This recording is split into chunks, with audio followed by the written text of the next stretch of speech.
Assalamualaikum warahmatullahi wabarakatuh. Wilujeng enjing barudak, kumaha damang.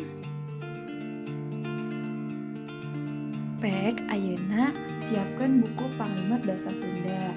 Buka Pangajaran 8 Kajadian Alam.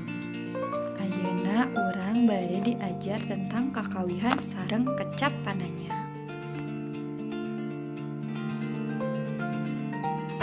Naon ari kakawihan teh?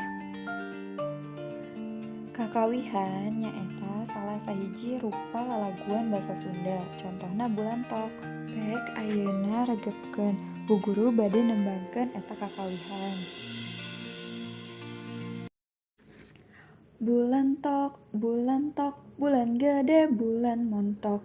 Bulantok, bulantok, moncorong sagede batok. Bulantok, bulantok, aya bulan sagede batok.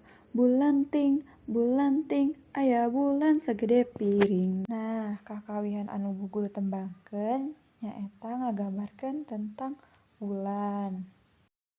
Tuluy ayeuna kalimat pananya. Kalimat pananya nyaeta aya genep. Kahiji naon, kadua saha, katilu iraha, kaopat di mana, kalimanaha, kagenep kumaha. Naon nyaeta gunana pikeun nanya kajadian.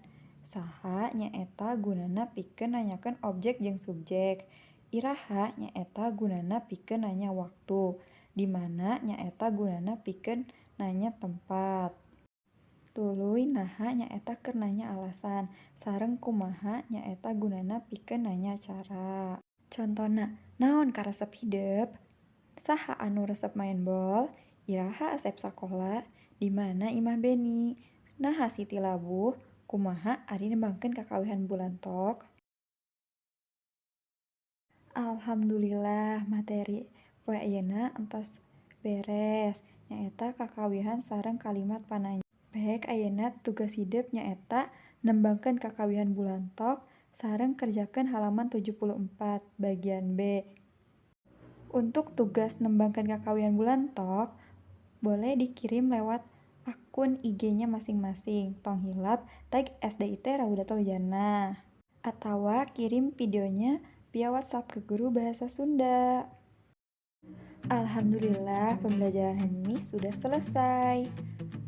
Bu Guru pamit dulu. Wassalamualaikum warahmatullahi wabarakatuh.